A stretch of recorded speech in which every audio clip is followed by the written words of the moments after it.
Bonjour à toutes et à tous la team Kiefer, j'espère que vous allez bien. Pour cette nouvelle vidéo, on se retrouve pour parler du match de foot Espagne-Croatie, la Rora qui va affronter la Croatie. C'est le premier gros choc de ces phases de poule pour ce championnat d'Europe de football. Journée 1 sur 3, ouverture pour le groupe B. Sur la chaîne, je vous rappelle qu'on suit en intégralité l'Euro sous forme de vidéo résumée ou sous forme de vidéo présentation de match. En l'occurrence, là, c'est une présentation de match. On alternera les deux formats selon mes disponibilités parce que je ne pourrai pas être disponible pour chacun des résumés. Mais au minimum, vous aurez une vidéo à peu près par match avec soit une présentation, soit un résumé et au mieux deux vidéos. Espagne-Croatie, sur le papier l'Espagne est donnée favori avec une cote de 1,95, Croatie 4,80. Les Espagnols sont donc favoris mais ça s'annonce être un beau match bien corsé entre ces deux équipes. Espagne qui a une étoile sur son maillot, qui a déjà gagné une fois la Coupe du Monde, c'était en 2010. L'Espagne reste sur un 5-1 face à l'Irlande du Nord, 5-1 face à Andorre et 3 partout en match amical face au Brésil et 1-0 défaite face à la Colombie. La Croatie, c'est 4 matchs, 4 victoires. Victoire 2-1 face au Portugal, 3-0 face à la Macédoine du Nord, 4-2 face à l'Égypte et 5-4 face à la Tunisie. La Croatie en grande confiance, qui va arriver vraiment à toute balle à l'Euro. Et l'Espagne avec des résultats contrastés. C'est plus la grande équipe d'Espagne justement des années 2010-2012, qui avait fait d'ailleurs qui avait signé un doublé Euro 2008, Euro 2012. 2016 c'était le Portugal. 2020 qui était en 2021 c'était l'Italie. Donc on a quand même une équipe d'Espagne qui a l'expérience de l'Euro et qui va essayer d'aller chercher quelque chose. À l'époque où l'Espagne a gagné, c'était un Euro à 16 équipes. On est à passer à 24 quand même, faut le signaler.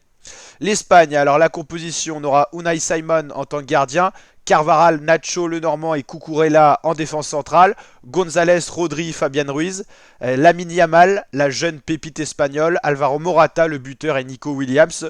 Lamine Yamal qui est très attendu, c'est vraiment la jeune pépite espagnole, peut-être le nouveau grand attaquant de cette équipe. En tout cas, il est prometteur et donc c'est vraiment un joueur que j'apprécie beaucoup par son style de jeu qui est vraiment technique et tout ça. Donc Lamine Yamal à suivre. Alvaro Morata, faut que ce buteur-là soit en confiance pour avoir une grande équipe d'Espagne. Rodri, on l'attend, tout comme Fabian Ruiz en tant que milieu créateur de ce milieu de terrain espagnol. Et puis voilà, une belle équipe en tout cas. Du côté de la Croatie, ça sera Livakovic, le gardien. On a pu Subacic du côté des buts croates. Au niveau de la défense, on le connaît bien, Guardiol, Pongracic et Soutalo en défense centrale, Stanisic à droite.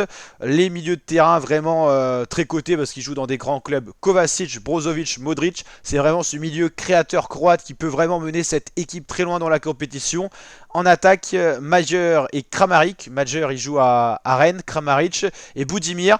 Là, il y a peut-être un petit manquement en attaque depuis déjà quelques années. On n'a plus les grands Mandzukic et tout ça. Donc voilà, on peut compter sur le milieu de terrain croate. Reste à voir si la défense sera solide et si l'attaque sera prolifique. C'est ça qui peut poser problème à cette équipe. Sur ma plateforme de prono, vous pouvez nous rejoindre. Je vous mets le lien en description. Vous pouvez pronostiquer chacun des matchs. J'ai pronostiqué une victoire 2-1 de la Croatie personnellement. Dans les terminés, alors pour l'instant j'avais pronostiqué une victoire de l'Allemagne 3-0. J'ai eu un point parce que j'avais pas le bon score ni une bonne DB.